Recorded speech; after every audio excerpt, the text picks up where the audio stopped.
Əvvəl ənənə başqa idi, indi tamam başqa.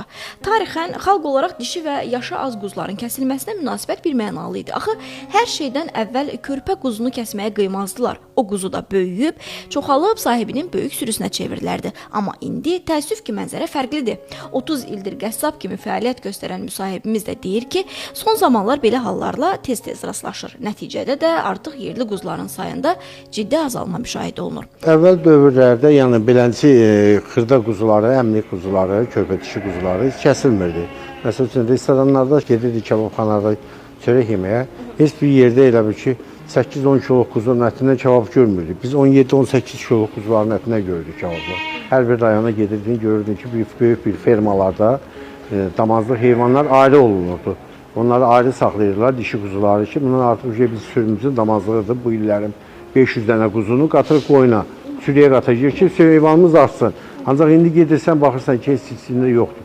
Yəni artıq damazlıq heyvanların kökü kəsilir. İl və baxırsan ki, heyvanların sortu dəyişir və yerli Qarabağlı quzuları artıq əl-ayağı çəkilir.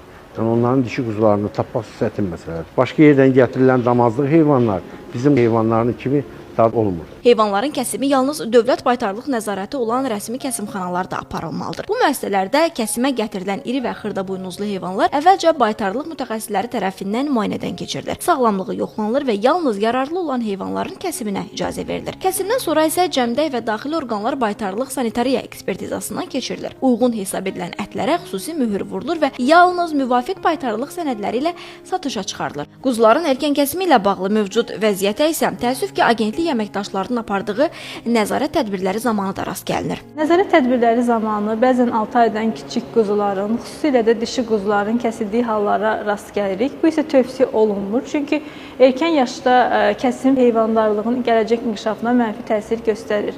Belə ki, bu yaşda heyvanların əzələ və piy toxumaları tam formalaşmadığı üçün ətin qidalıq dəyəri aşağı olur. Eyni zamanda dişi quzuların erkən kəsilməsi gələcəkdə nəsil artımını azaldır və genofondun zəifləməsinə səbəb olur. Ona görə də həm istehlakçıların sağlamlığı, həm də heyvandarlığın davamlı inkişafı baxımından erkən kəsimin qarşısının alınması vacibdir. Qeyd edək ki, son dövrlərdə respublikamızda qara malın 6-9 aylıq, qoyunların isə 3-5 aylıq yaşda kəsimin aparılması adi hal olub. Bu da hər iki növə aid heyvanların məhsuldarlıq potensialını tam istifadə edilmədən təsərrüfatdan çıxarılması, yekunda isə məhsuldar heyvanların ümumi sayının azalması və istehsalın aşağı düşməsi ilə nəticələnir.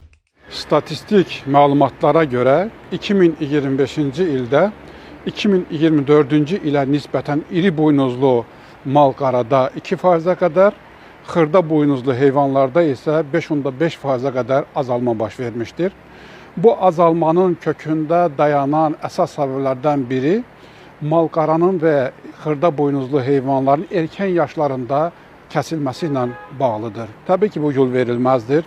Çünki quzu və dana əti erkən yaşlarında bioloji cəhətdən də lazımi səviyyəyə gəlmir, yəni əzələ kütləsi yığılmır, dada tama gəlmir və bu belə bir məntiqin formalaşması həm də mal-qaranın və xırda buynuzlu heyvanların da sayın azalmasına kəskin şəkildə öz təsirini göstərib. Bunun baş verməməsi üçün isə yeni çağırışlar olmalıdır. Çağırışlar ondan ibarətdir ki, xırda buynuzlu heyvanların kəsimi 6-9 aydan sonra həyata keçirilməlidir. Xüsusilə dişi heyvanların kəsiminə daha diqqətli yanaşılmalıdır və təəssüf ki, yerli cinslərin azalması, heyvanların azalması xaricdən biz heyvan ətinin tədarükünə, mal ətinin tədarükünə getməyinə zəruri edir. Bunun baş verməməsi üçün Azərbaycan Qida Təhlükəsizliyi Agentliyi artıq bir aksiya keçirir. Bu aksiyaya cəmiyyətin hər bir üzvü qoşulmalı və çağırışı ictimai şəkildə təbliğ etməlidir. İnsanlar daha çox maariflənəndə ölkədə ərzaq təhlükəsinin təmin olunmasına öz təhfəsini vermiş olar.